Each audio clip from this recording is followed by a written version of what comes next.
Olá, aqui é a pastora Andréa Nicolau e eu gostaria de te convidar a mais uma vez dedicar um momento do seu dia para estarmos juntos lendo o capítulo 28 do livro de Provérbios e depois vamos fazer uma breve reflexão a respeito. Então vamos à leitura. O ímpio foge, embora ninguém o persiga, mas os justos são corajosos como o leão. Os pecados de uma nação fazem mudar sempre os seus governantes, mas a ordem se mantém sob um líder sábio e sensato. O pobre que se torna poderoso e oprime os pobres é como a tempestade súbita que destrói toda a plantação. Os que abandonam a lei elogiam os ímpios, mas os que obedecem à lei lutam contra eles. Os homens maus não entendem a justiça, mas os que buscam ao Senhor a entendem plenamente. Melhor é o pobre íntegro em sua conduta do que o rico perverso em seus caminhos. Quem obedece à lei é filho sábio, mas o companheiro dos glutões envergonha o pai. Quem aumenta suas riquezas com juros exorbitantes ajunta para algum outro, que será bondoso para com os pobres. Se alguém se recusa a ouvir a lei, até as suas orações serão detestáveis. Quem leva o homem direito pelo mau caminho cairá ele mesmo na armadilha que preparou, mas o que não se deixa corromper terá boa recompensa. O rico pode até se julgar sábio, mas o pobre que tem discernimento o conhece a fundo. Quando os justos triunfam, a prosperidade geral, mas quando os ímpios sobem ao poder, os homens tratam de esconder-se. Quem esconde os seus pecados não prospera, mas quem os confessa e os abandona encontra misericórdia. Como é feliz o homem constante no temor do Senhor, mas quem endurece o coração cairá na desgraça. Como um leão que ruge, um urso feroz, é o ímpio que governa um povo necessitado.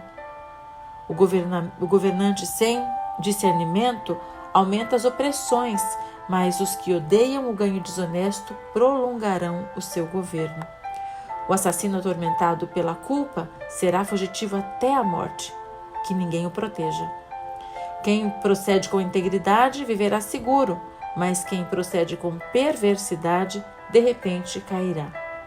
Quem lavra sua terra terá comida com fartura, mas quem persegue fantasias se fartará de miséria. O fiel será ricamente abençoado, mas quem tenta enriquecer-se depressa não ficará sem castigo. Agir com parcialidade não é bom, pois até por um pedaço de pão o homem se dispõe a fazer o mal. O invejoso é ávido por riquezas e não percebe que a pobreza o aguarda. Quem repreende o próximo obterá por fim mais favor do que aquele que só sabe bajular. Quem rouba seu pai ou sua mãe e diz, não é errado, é amigo de quem destrói. O ganancioso provoca brigas, mas quem confia no Senhor prosperará. Quem confia em si mesmo é insensato, mas quem anda segundo a sabedoria não corre perigo. Quem dá aos pobres não passará necessidade, mas quem fecha os olhos para não vê-los sofrerá muitas maldições. Quando os ímpios sobem ao poder, o povo se esconde, mas quando eles sucumbem, os justos florescem. Nós encontramos mais uma vez uma série de advertências no capítulo 28. Encontramos mais do paralelismo sapiencial típico dos ensinos poéticos de sabedoria bíblicos. Logo no início nós lemos que o ímpio foge mesmo sem ser perseguido, mas que os justos são corajosos como um leão. E olha só que interessante, os pecados de uma nação é que fazem mudar sempre seus governantes, mas a ordem se mantém com um líder sábio e sensato. E isso nos faz pensar que os nossos governantes são maus? Será que por resultado deles mesmos e por consequência dos seus próprios pecados, ou por resultado do povo que nós somos? A justiça só é plenamente compreendida por aqueles que buscam ao Senhor, é que diz o sábio. Ele ainda adverte que é melhor ser pobre e íntegro em sua conduta do que rico e perverso em seus caminhos. E ele faz mais uma advertência muito séria, dizendo que quem aumenta suas riquezas com juros exorbitantes ajunta para outra pessoa, ou seja, o seu dinheiro ganho com exploração não ficará para si, nem para sua descendência. E para aqueles que acham que as leis são injustas, fica uma grande advertência também. Caso se recuse a ouvi-las, até as suas orações serão detestáveis. Olha que sério. E o sábio diz que quando os justos triunfam, há prosperidade geral, mas quando os ímpios sobem ao poder, os homens se escondem. E ele ensina ainda que quem esconde os seus pecados não prospera, mas quem os confessa e abandona encontra misericórdia. Sempre quando houver o arrependimento e o perdão, há necessidade do abandono da prática do pecado. Jesus sempre dizia: os teus pecados estão perdoados, vá e não peques mais. É o nosso desafio. E como é feliz o homem constante no temor do Senhor. Além disso, quem procede com integridade, o sábio adverte que viverá seguro, ao passo de que aquele que procede com perversidade, de repente, cairá. E que o fiel será ricamente abençoado, mas aquele que tenta enriquecer-se depressa não ficará sem castigo.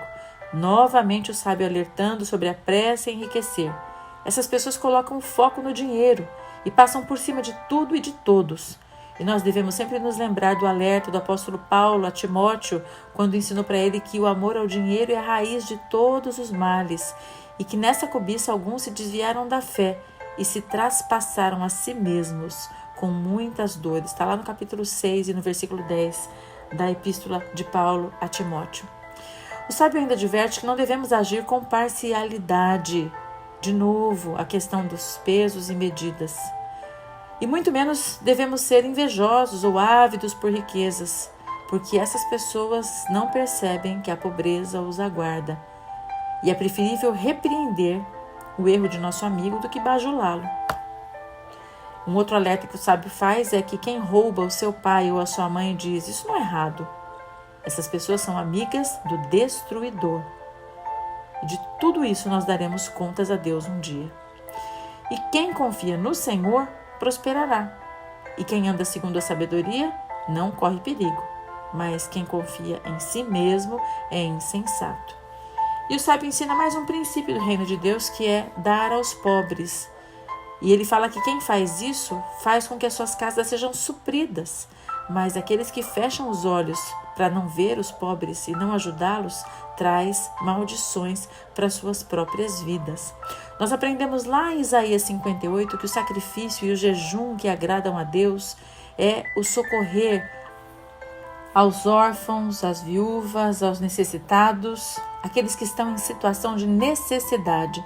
Deus se agrada de nós quando praticamos justiça social.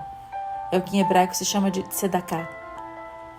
Eu aprendi há muitos anos com uma professora de hebraico e cultura judaica, a Moradora, quando eu cursei lá na Unicamp alguns anos de hebraico moderno, que o tzedaká não é fazer uma doação de algo que me sobre, de alguma coisa que não me faz falta, e então eu faço aquela doação e ajudo pessoas que estão precisando.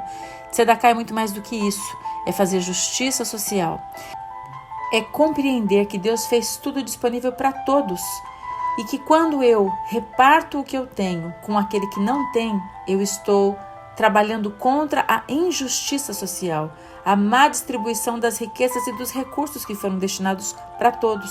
Então eu entendo que o que eu tenho é uma parte destinada para mim e que aquele que não tem também merece ter igual aquilo que eu tenho, e eu disponho daquilo que eu tenho e que eu posso dividir com outros para que todos nós possamos ter de forma igual.